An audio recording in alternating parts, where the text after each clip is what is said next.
doing anything other than live streaming unless I'm doing a screen capture, which is how I do most of my shiurim, is with the screen capture. But anyway, I just went to see Chatoy Animaz been talking about his fandom of Western movies, mostly. In a quarter mile, turn left onto Kozer Road. Zechusi Galenu, or Shiva. But anyway, everyone knows I'm a big monster movie fan, and here I am. I'm away on a work trip, so I went to go see. Turn left onto Kozer Road. Godzilla X Kong. I think it's called The New Empire, right?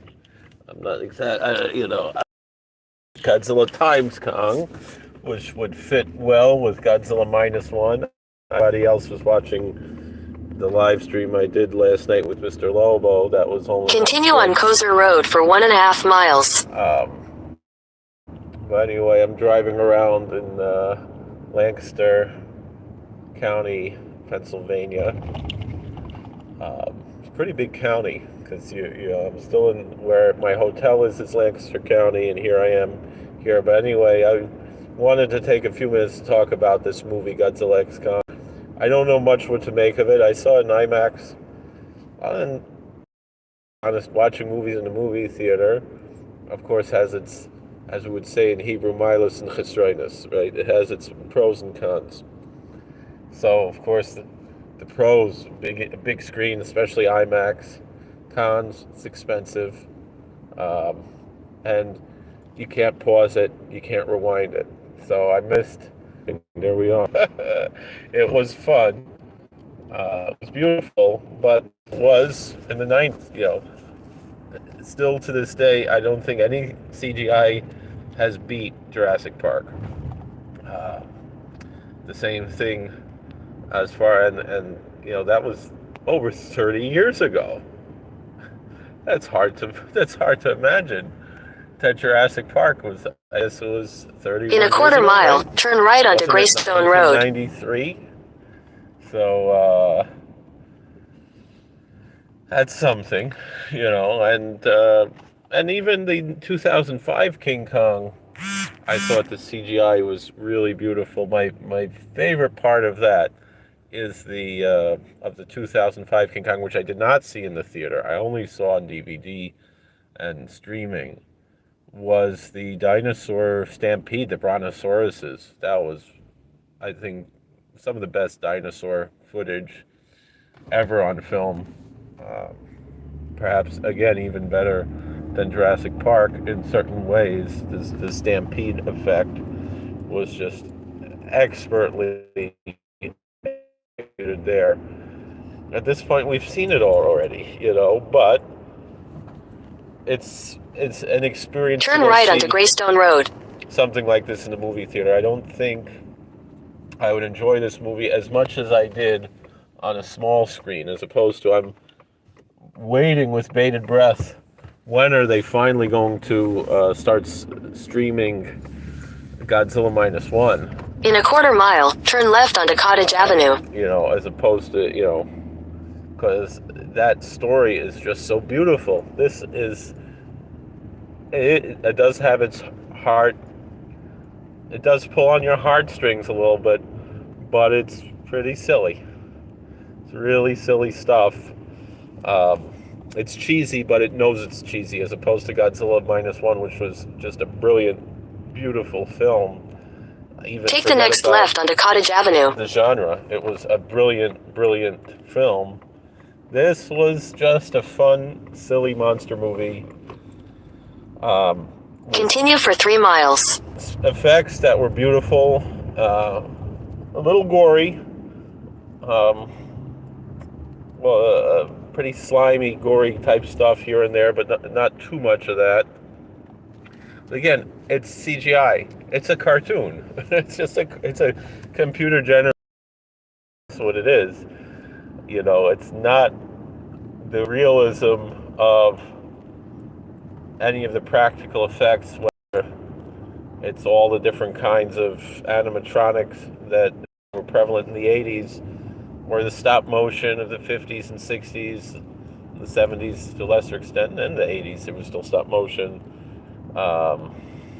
And the stop motion going back to 20s and 30s. I mean, it's still the original King Kong. Nothing can beat that.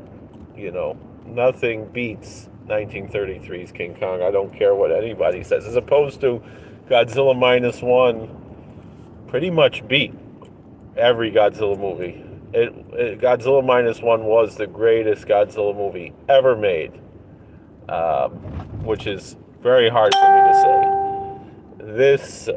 This movie is just silly fun. Godzilla, King Kong, lots of other monsters. I don't want to spoil anything, but if you just like to see tons and tons of monsters, there weren't as many Easter eggs I noticed as there was in Godzilla King of the Monsters. It wasn't as much of the, I don't mean it in the obscene way, but the fan service, the Easter eggs type of fan service. You didn't have that in this movie that I noticed. Again, maybe something when I fell asleep. You didn't have the musical notes that Godzilla King of Monsters had for each of these various monsters. So it was something different, but it was fun. It was a lot of fun. It was interesting. I did fall asleep a little bit, but it wasn't because it was boring. It was because I'm tired. But I saw it in IMAX. This is only the second time I ever saw IMAX.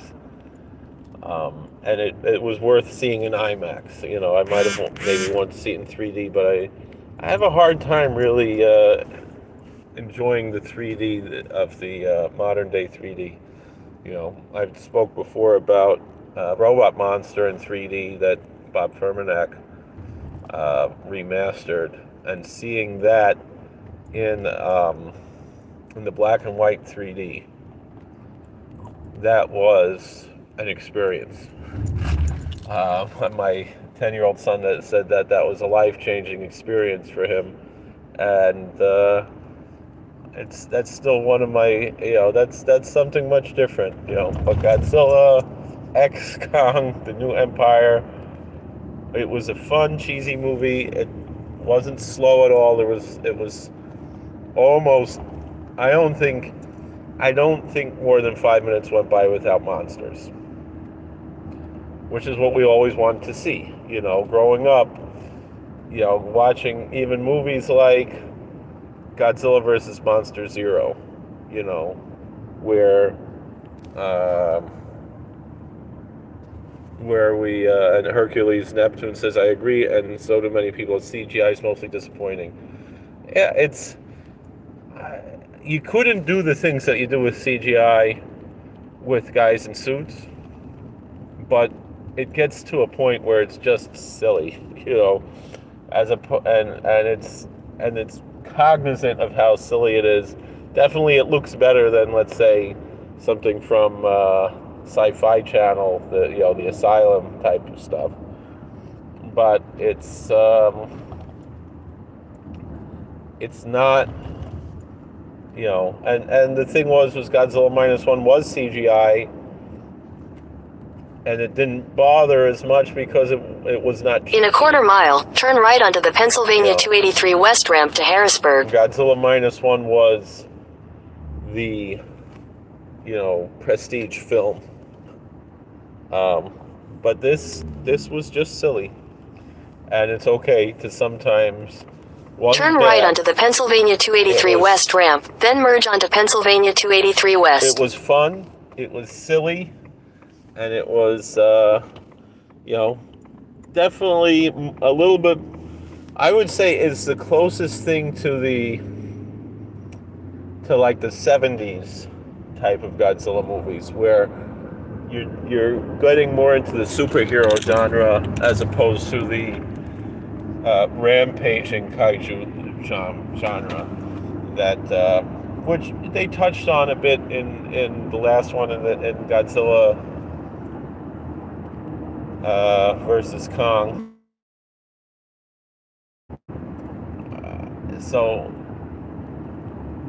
there were more monsters in here, including one other classic monster. So again, I don't want to spoil too much. Some of these monsters, though, were, again, you have a little bit of the vibe of Destroy All Monsters, where, they talk about Monster Island and the scientific walls and that type of stuff. So here, Hollow Earth, as you could expect, was that, but it wasn't exactly that. The only reference I could maybe make, which is near the beginning of the film, Godzilla is in Rome, and I'm wondering if there's somewhat of a reference to 20 million miles to Earth. Certainly seeing all of the different, this was what I was thinking as a nerd, reading the credits, expecting a post-credits scene, and this is one thing I will spoil, there is no post-credits scene. So there, unless you want to read who catered this movie, which is fine, no need to stay till the end to see the post-credits scene, but anticipating and being disappointed that there was no post-credits scene. That I'm just doing to spare people, right, is that, by spoiling that, is that they filmed this movie in so many different places: Iceland, New Zealand, Hawaii, Rome, Brazil, Egypt, Morocco, Gibraltar, many different locations throughout this movie. And it makes me think about what Ray Harryhausen said back in the day, that 20 Million Miles to Earth originally was supposed to take place in Chicago. And people don't know, they think Harryhausen was just the special effects guy. But Harryhausen was part of the creative team. He only got credited for special effects, in those days. But he really, with Charlie Schneer and others, he was very much involved with, the production, with the story and so forth. And so Harryhausen, according to at least his testimony, recommended that they switch the venue, since Columbia was giving them a little bit bigger budget than they had until then. Venue of 20 million miles to Earth to Rome. This way, Harryhausen got a free trip to Rome. So that was kind of the way he saw it. And so I'm wondering, how many of the people in this production just wanted trips to different countries, and maybe that was kind of the wink and nod by starting off in Rome by saying, yeah, we're doing the same thing that Harryhausen did back in 1957, So, but again, there's some new monsters that you didn't see in the other movies. It gets a little bit overwhelming. As someone who I recognize, I have some sensory issues, things like that. But I managed to get through the movie. I enjoyed it. It was fun, but it was cheesy. If you're looking for a serious film, this is not it. But if you're looking just to have some fun, nice, clean fun, everybody's dressed appropriately, there's only a few bad words.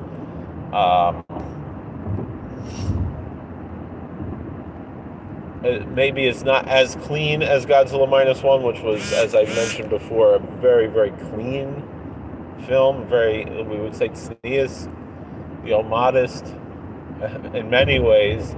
They say this was the lowest budgeted of all the MonsterVerse movies, that started already 10 years ago. The MonsterVerse, and this was the lowest but they say it cost 10 times as much as Godzilla, and Godzilla Minus One was clearly the superior film. Probably one of the best films in a long time. When a movie like Shape of Water, which I'm embarrassed to say that I did see one time, won the Best Picture. I'm like, that's the first monster movie to win Best Picture, and I did not like that movie. And I could have liked it if it wasn't so disgusting. And then or even another Best Picture that I saw in the theater. I didn't see Shape of Water in the theater. I saw it on DVD, but then I didn't know how disgusting it was. I had to turn away. But another movie that I saw in the theater that I enjoyed, and that's going back a long time, was The Artist. Right? That was the silent movie with John Goodman, right? And that won Best Picture, and I was like, that was a lot of fun, but does that really deserve Best Picture, right? There was nothing better that year. I don't know. I don't even remember what year that was.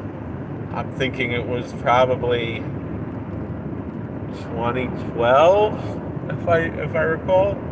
2011, 2012. I know I went with my mom to Calhoun Theater to see that. And I know we were staying in my mom's house in 2011. I didn't see too many movies that year. I don't see too many new movies at all.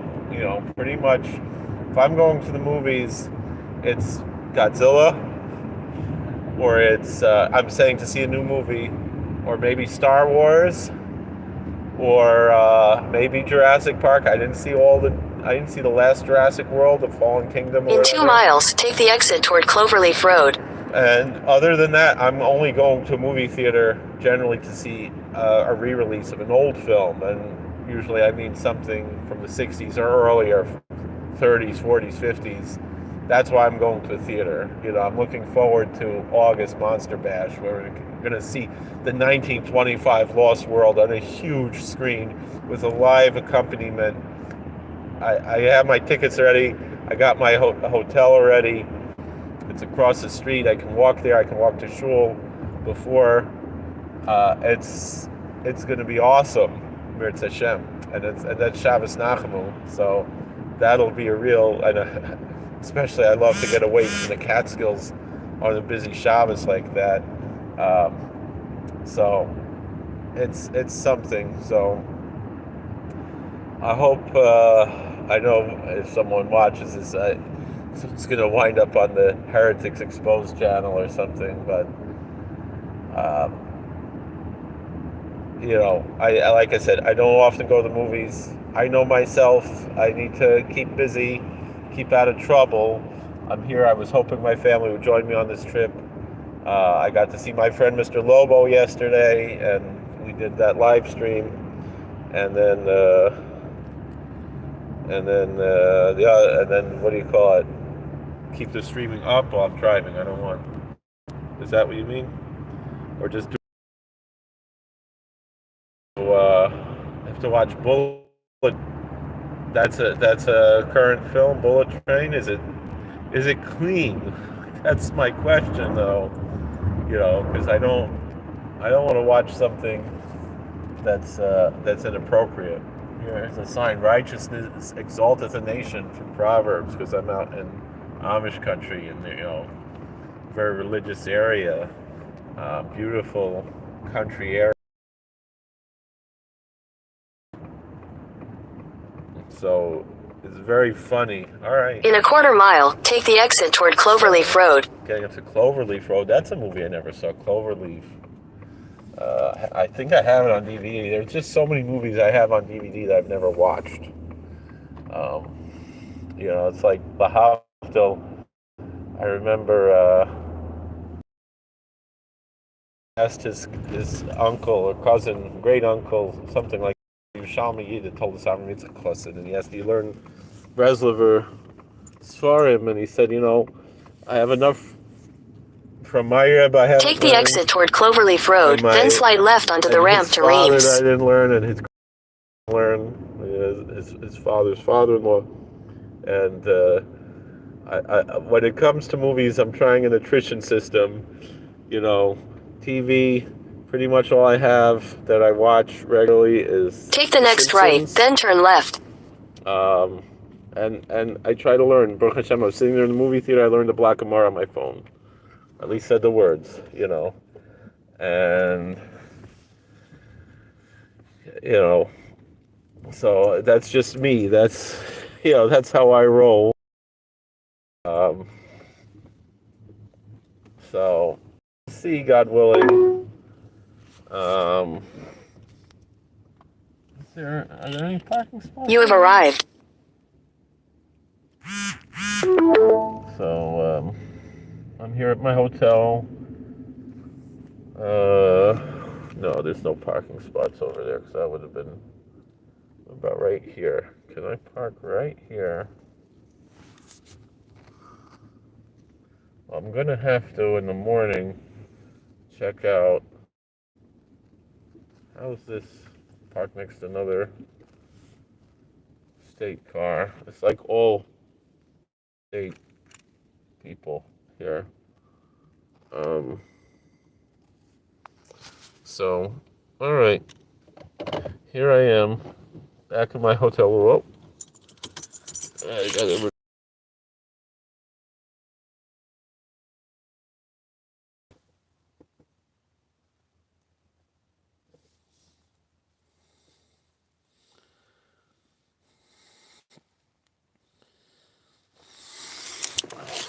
All right, I think I'm gonna go inside. I know I probably have my shear soon with my chevra there. Welcome, Mikola. We appreciate anybody new.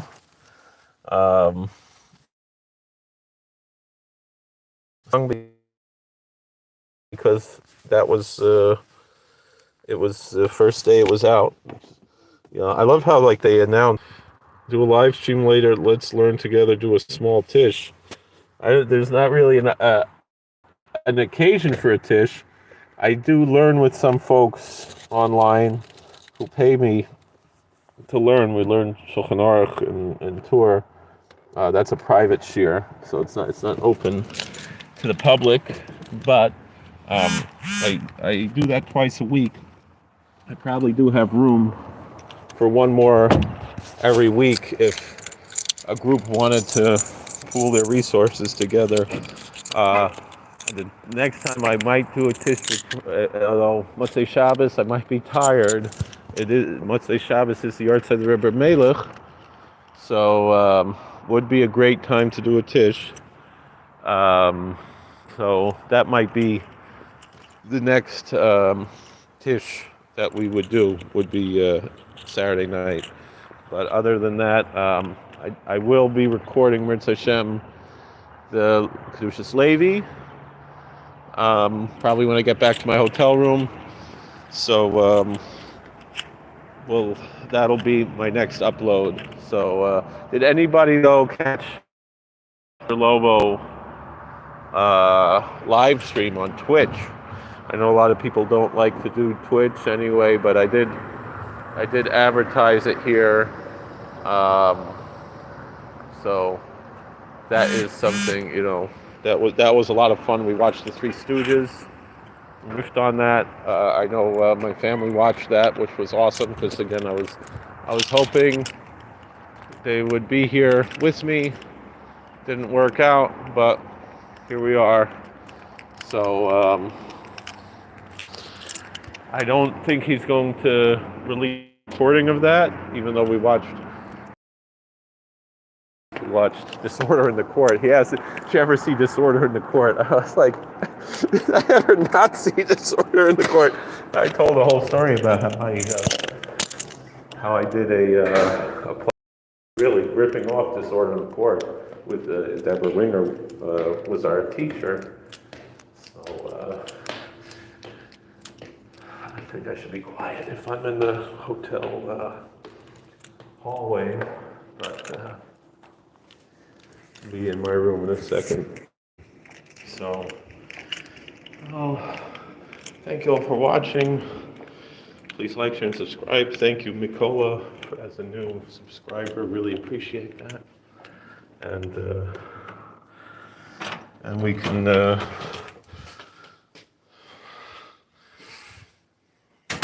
Mirz Hashem have we'll be uploading soon. So I gotta reach out to my friends at excuse me. See what time we're learning tonight. Probably down in Marv now. Although, what time is Marv in town? Yeah, I don't want to wait. I don't want to. It would be 20 minutes from here. Wait another half hour to go to Lancaster Yeshiva for Marv. I don't feel like doing that, so. Just, I think it's time to end the live stream. Thank you for watching. God bless. Please like, share, and subscribe. Comment. We'll see you later.